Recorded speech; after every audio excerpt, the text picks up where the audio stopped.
RattleSnake Fire, a memoir of extra-dimensional experience by Jean Eisenhower, read by Jean Eisenhower. Chapter 1. Black Budget PsyOps.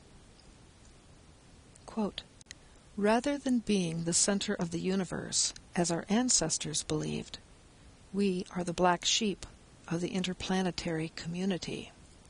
Paul Hellyer, former Canadian Minister of National Defense. Oakland, California, May 2002. I slept on a futon on the floor beside a baby grand piano, in the living room of a couple I didn't completely trust. Trust was a difficult thing in those years, and still is to some degree. I'd been asked to do media work for a historic federal trial. The FBI and Oakland police, after 12 years of legal ploys to keep it out of the courts, were finally being tried on charges related to but not including the car bomb assassination attempt on the life of an environmental activist colleague of mine. One night during the first week of the trial, having fallen asleep, I woke and lifted myself off the futon in confusion. My entire body seemed encased in a cocoon of vibration. I imagined a government van with electronic equipment across the street, aiming a powerful beam of some sort toward me. This idea did not come to me out of the blue. Years earlier, I had read in the daily paper, and laughed along with everyone else, that Evan Mecham, then governor of Arizona, had accused the FBI of using a beam, quote, to mess with my mind. I'd seen the movies along with the rest of our culture of government-employed electronics geeks in vans keeping surveillance. I'd read about higher-tech dirty tricks. I'd had my home bugged for holding Earth First potluck meetings open to the public.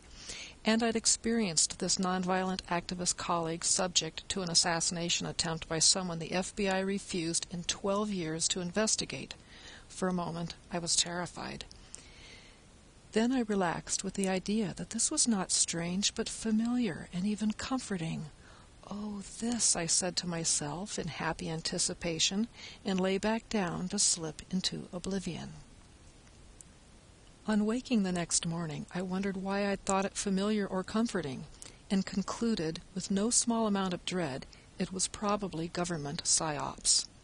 Psychological operations was a major part of COINTELPRO, code for Counterintelligence Program, an FBI project begun in the 1910s to crush the early labor movement with spies, lies, disruption, disinformation, and even contract murders. It had been called to the attention of Congress in the 1970s, and for being contrary to our public right to protest, was supposed to have been shut down. But most historians of activism believe it was only moved to the underground. Psychological games, most activists felt, continued to play a role in driving away supporters, and I assumed I'd been a target of some new high-tech wizardry. Years later I'd wonder if it was something else entirely, but then I simply knew I was engaged in a dangerous event in American political history.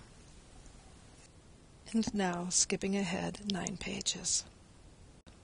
2 weeks into the trial, I moved to a different house, and twice when I woke there, I couldn't remember who I was. Not where, but who I was. And most strangely, I had no fear. I felt confident that my identity would return shortly.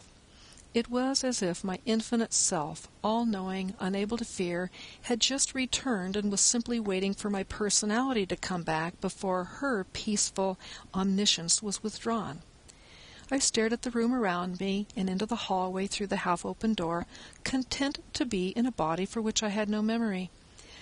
Studying the unfamiliar door frames and wall paint, I slowly recalled the personality of the man who owned the house, followed by a remembrance of his profession, then his appearance and the way we joked together, then my reason for being there, the trial, and finally me. I had no understanding of what could have caused that strange event, but also no time to wonder about it. It happened a second time at the house, then that was the end of anomalous experiences during the trial, or at least those I remember.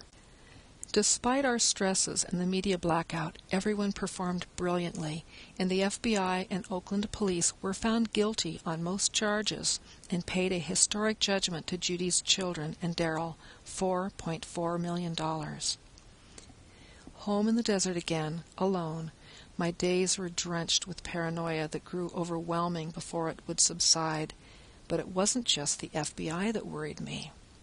Then, almost 2 years later, I would again experience vibrations drawing me, willingly, into oblivion. This is the end of Chapter 1.